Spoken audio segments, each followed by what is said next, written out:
10 নম্বর প্রশ্ন, এক ভাই বলছেন, আসসালামু আলাইকুম রহমতুল্লাহ। ওয়ালাইকুম আসসালাম রহমতুল্লাহ। শেখ, আমরা দেখতেছি কিছু কবিরা জিনকে জবাই করে বা জিনকে জ্বালায়।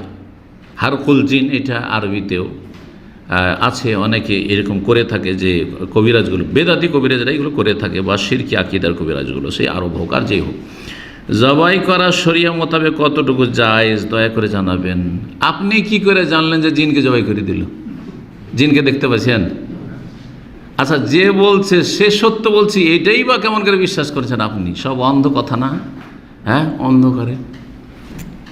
হ্যাঁ, তাহলে এইসব মিথ্যা কথা। আসলে যদি কোথাও জবাই করার কোনো ওসিলা থাকতো, কোনো কোরআনের আয়াত দিয়ে, বা জ্বালিয়ে দেওয়ার কোনো তরিকা থাকতো, কোরআনের অমুক আয়াত পড়ে অথবা অমুক দোয়া পড়ে, তাহলে হয় কোরআনে কারিমে থাকতো এই বিষয়গুলি, আর না হইলে নবী সাল্লাল্লাহু আলাইহি ওয়াসাল্লামের কোনো হাদিসে থাকতো না।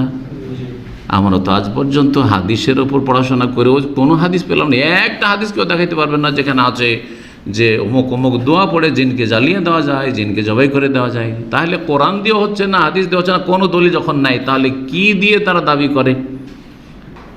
হয় তারা সেখানে ইস্তেখদামুল জিন, বসে করে জিন ব্যবহার করে, মানে এক জিনকে খুন করার জন্য বা জ্বালানোর জন্য আর এক জিনকে ব্যবহার করে। নিজে তো করতে পারবে, কারণ নিজে তো মানুষ যে জিনকে দেখে না, ও নিজে কি করে জ্বালাবে? আর জ্বললো, ও তো নিজেও দেখতে পারে, কি করে জানবে যেটা জ্বলে গেল? তো এগুলো সব বেদাতিদের কথা, কিনতে বেদাতি কবিরাজদের কথা। তাহলে করে কি, আর এক জিনকে ব্যবহার করেছে।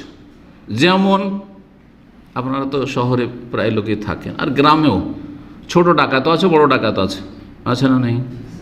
ছোট ডাকাত যদি ডাকাতি করে, বা ছোট চোরে যদি চুরি করে, আর বড় ডাকাতের সাথে খাতির থাকে, তো আপনাকে কিছু বলতে হবে। শুধু বড় ডাকাত বড় চোরকে বলতে হবে যে আমার বাড়ি থেকে চুরি হয়েছে, আপনার বাড়িতে মাল ফিরিয়ে দিয়ে যাবে। দেয় না দিবে, ফিরিয়ে দেবে। কারণ এই কার ঘরে গেছিলি, কার বাড়ি তুই ডাকাতি করে জানিস, তুই কার বাড়ি থেকে চুরি করে নিয়ে এসিস, এক্ষুনি সাথে দিয়ে আয়, রাতের অন্ধকারে দিয়ে আয়, না হলে তোর জীবন বাঁচবে না। বাপ করে ও ছুটেছে দিতে। না সার ঠিক আছে, সার দিয়ে আসছি, সার ঠিক কিনা বলে? তো ঠিক জিনদের মধ্যে ওই রকম আছে, দুর্দান্ত জিন আছে, নেতা জিন আছে।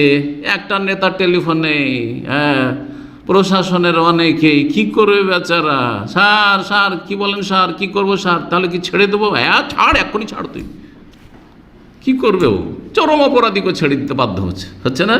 ঠিক ওই রকমই জিনদের মধ্যে, এবং সেম মানুষের মধ্যে যেমন অপরাধগুলি আছে, জিনদের মধ্যে আছে। তো ওই বড় দুর্দান্ত জালেম জিনকে ব্যবহার করে আর এক জিনকে মারাতে পারে, এটা হইতে পারে। তারপরেও কি করেই বিশ্বাস করবেন যে ওই জিন আসলে মেরেছে, নাকি আমাকে মিথ্যা কথা বলছে, কানাকে হাই করে দেখেছি, এটাও তো হইতে পারে। সুতরাং এগুলি সব কথা অন্ধকারে হাত মারা। হ্যাঁ, আমার যে কবির আছে না, আমার যে ছেলেটা মেয়েটাকে ধরে চলে জিনে না, ও জিনকে জ্বালিয়ে দিয়েছে, জিনকে জবাই করে দিয়েছে। না, কিছুই হয়নি আসলে, কথা বুঝতে পারছেন? সুতরাং এগুলো জায়েজই নয়, এগুলো জায়েজ না। আর যারা এগুলোর দাবি করে তারা বেদাতি